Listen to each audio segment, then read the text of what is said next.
मोर श्रोता बंधु मानंकु आउ एक नुआ कहानी को स्वागत। आजिर कहानी प्रतिशोध। आसंतु कहानी संपूर्ण रूपे सुनिबा। गोटे गछ डालरे काउटे बसा बांधी रहुथिला। गोटे विराट साप मध्य सेही गछ मूଳରେ रहुथिला। सापटीर भयंकर रूप थिला। से बहुत बड़ थिला एवं कला रंगर थिला। जेतेबेले काउ अंडारू काउ छुआ फुटंती सेतिकी बेले सापटी बसारे पसी छुआ गुड़ाक खाइजाए एवं बाकी थिबा अंडा गुड़िक नष्ट करिदिए। एहीपरि अनेक थर घटिया परे काउटी आउ सही पारिला नाही।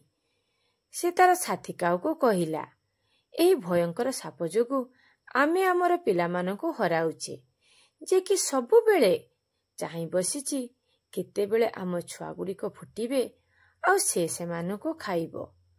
प्रकृतरे आमे बहुत असहाय, तेणु आमे चालो एठारू पळाई जिबा। एहा सुनी साथी काउटे कांदी पकाई कहिला, देख मु ए गछकु बहुत भल पाए, कारण मु जन्म हेबा दिन ठारू एही गछरे रहिछि। से पुणी कहिला, आमर ए शत्रुको मारिया पई किंबा पाने देबा पई गोटाए उपाय बाहर करी ताकू निश्चित रूपे पाने देबाकू पड़िबो। काउटी कहिला, आमे कोन ताकू मारि परिबा? से गोटे विराट साप होइथिबा बेले आमे साधारण काउ जाति। मा काउटी एही कथाकू अति दुखरे कहिला, चलो आमे ता सहित पारिबा नाही, तेणु आमे ए गछरू पळाई गले जाई आमर भविष्यत पीढ़ी बा आम छुआ मानंकु आमे पाई परिबा। एहा सुनी साथी काउटे कहिला, मु निश्चित गोटे उपाय बाहर करिबी। मु छोट एवं दुर्बल होई थाई पारे, किंतु मोर अनेक चतुर बंधु अछंती, जे माने निश्चय मते एही दुखद परिस्थिति उद्धार करी बापाई निश्चित गोटे उपाय बाहर करिबे। एथरक मु ताको छाड़िबी नाही। काउटी एहा परे तार सियाळ बंधु पाखकू गला। से काउर समस्या कथा मन दे शुणिला एवं बहुत भाविबा परे गोटे उपदेश देला जे आमे निश्चय एही बदमा सापटी को उपयुक्त शास्ति देबा, तेणु तुमे आदौ व्यस्त हो ना। तुमको मु जहा कहूची तुमे सेही काम कर।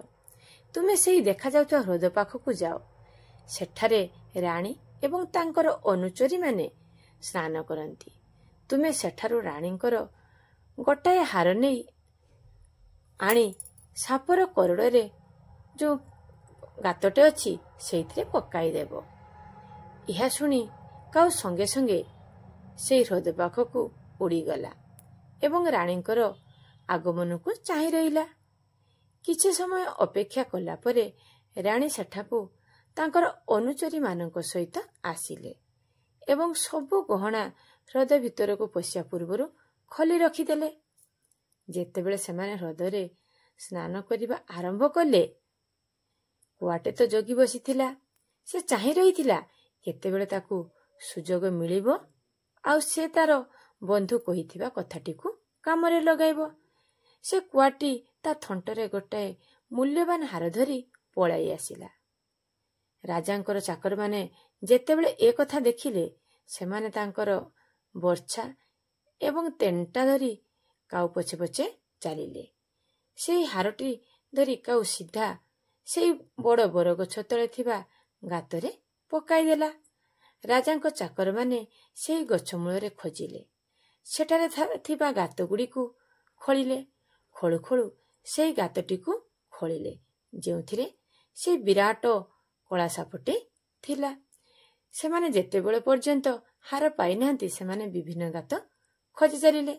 सेमाने खोलु खोलु हार सहित सेही विराट कला सापटीकू मध्य देखिले। एपटे साप लोकमानंकु देखि निजर फणा टेकिला, तेणु सेमाने तुरंत सापटीकू पिटी पिटी मारिदेले एवं राणी को हारटीकू सेठारु नेई चलीगले। एवं तांकर मन बहुत खुशी थिला, कारण जदि सेमाने हारटीकू पाई न थांते ତାହେଲେ ସେମାନଙ୍କୁ ରାଜା ନିଶ୍ଚିତ ଦଣ୍ଡ ଦିଅନ୍ତେ। ଏହି କଥା ସବୁ ଦୂରରେ ଥାଇ ଶିଆଳ ଓ କାଉ ଦୁଇଟି ଦେଖୁଥିଲେ। ଯେତେବେଳେ ସାପଟି ମରିଗଲା ସେତେବେଳେ ଶିଆଳ ବନ୍ଧୁକୁ ଧନ୍ୟବାଦ ଦେଲେ ଆଉ ଯିଏ ଯାହା ଘରକୁ ଚାଲିଗଲେ। ଉଭୟ କାଉ ପରସ୍ପରକୁ ଚାହିଁ କହିଲେ, ସତରେ ଆମ ଶିଆଳ ବନ୍ଧୁ ପାଇଁ ଆମେ ଆମର ପ୍ରତିଶୋଧ ନେଇପାରିଲୁ। ତାପରେ ଆଉ କାଉମାନଙ୍କ ଛୁଆକୁ କେହି ମାରିଲା ନାହିଁ। ସେମାନେ ତାଙ୍କ ଛୁଆ ପିଲା ସହିତ ହସ ଖୁସିରେ ତାଙ୍କ ଜୀବନ ଅତିବାହିତ କଲେ। ଦିନେ କାଉଟି ତାର ସାଥୀ ମା କାଉକୁ କହିଲା, ଦେଖ, ଆମେ ଛୋଟ ହୋଇପାରୁ କିନ୍ତୁ ଠିକ୍ ଉପାୟ ପାଇବା ଯୋଗୁଁ ଆମେ ଆମର ପ୍ରତିଶୋଧ ନେଇପାରିଲୁ। ଏଇଠି ମୋ କାହାଣୀଟି ସରିଲା। ଆପଣମାନଙ୍କୁ ଭଲ ଭଲ କାହାଣୀ ଶୁଣିବା ପାଇଁ ଯଦି ଆପଣମାନେ ଚାହୁଁଛନ୍ତି ତାହେଲେ ମୋର ଚ୍ୟାନେଲକୁ ନିଶ୍ଚିତ ସବସ୍କ୍ରାଇବ କରନ୍ତୁ। ତା ସହିତ କାହାଣୀଟି କିପରି ଲାଗିଲା କମେଣ୍ଟ ମାଧ୍ୟମରେ ଜଣାଇବା ସହିତ ମୋର ଚ୍ୟାନେଲକୁ ଏବଂ ଭିଡ଼ିଓକୁ ଲାଇକ୍ ଓ ସବସ୍କ୍ରାଇବ କରନ୍ତୁ। ଆମେ ଏହି କାହାଣୀରୁ କ'ଣ ଶିଖିଲେ ଜାଣିବା। ଆମେ ଏହି କାହାଣୀରୁ ଶିଖିଲେ ଯେ ଅନ୍ୟକୁ ଦୁର୍ବଳ ଭାବି ତାର ଅନିଷ୍ଟ କରିବା ଭୁଲ ଅଟେ। ଆମେ ଯାହାକୁ ଦୁର୍ବଳ ଆଉ ନିଜକୁ ସବଳ ଭାବି ହଇରାଣ କରୁଛେ, ଯଦି ତାହା ତାର ସହିବା ସୀମା ଅତିକ୍ରମ କରେ ତାହେଲେ ଆମେ ଯେତେ ସବଳ ହେଲେ ମଧ୍ୟ ସେ ଆମର ବିରାଟ କ୍ଷତି କରିଦେଇପାରେ। ଆଉ ଶିଖିଲେ ଯେ ଯଦି ଆମର ଜଣେ କ୍ଷତି କରୁଛି ତାହେଲେ ନିଜକୁ ଦୁର୍ବଳ ଭାବି ଚୁପଚାପ ରହିବା ଠାରୁ କୌଣସି ନା କୌଣସି ବୁଦ୍ଧି ଖଟାଇ ତାକୁ ପାନେ ଦେବା ଉଚିତ। ଆପଣମାନେ କାହାଣୀଟିକୁ ସମ୍ପୂର୍ଣ୍ଣ ରୂପେ ଶୁଣିଥିବା ଯୋଗୁଁ ଅଶେଷ ଅଶେଷ ଧନ୍ୟବାଦ। ତା ସହିତ ଆପଣମାନଙ୍କୁ ଅନୁରୋଧ, ମୋର ଚ୍ୟାନେଲକୁ ନିଶ୍ଚିତ ସବସ୍କ୍ରାଇବ କରିବା ସହିତ ଭଲ ଭଲ କାହାଣୀ ଶୁଣିବା ପାଇଁ ଚାହୁଁଥିଲେ ବେଲ୍ ଆଇକନକୁ ପ୍ରେସ୍ କରି ଅଲ୍ ନୋଟିଫିକେସନ ଅନ୍ କରନ୍ତୁ, ଯାହାଫଳରେ ଆପଣମାନେ ମୋର ପ୍ରତ୍ୟେକ କାହାଣୀର ନୋଟିଫିକେସନ ପାଇପାରିବେ ଆଉ ଢେର ସାରା ଭଲ ଭଲ କାହାଣୀ ଶୁଣିପାରିବେ। ଭିଡ଼ିଓଟି କିପରି ଲାଗିଲା ନିଶ୍ଚିତ କମେଣ୍ଟ ମାଧ୍ୟମରେ ଜଣାଇବା ସହିତ ମୋର ଭିଡ଼ିଓକୁ ଲାଇକ୍ ଓ ସେୟାର ନିଶ୍ଚିତ କରିବେ। ଧନ୍ୟବାଦ।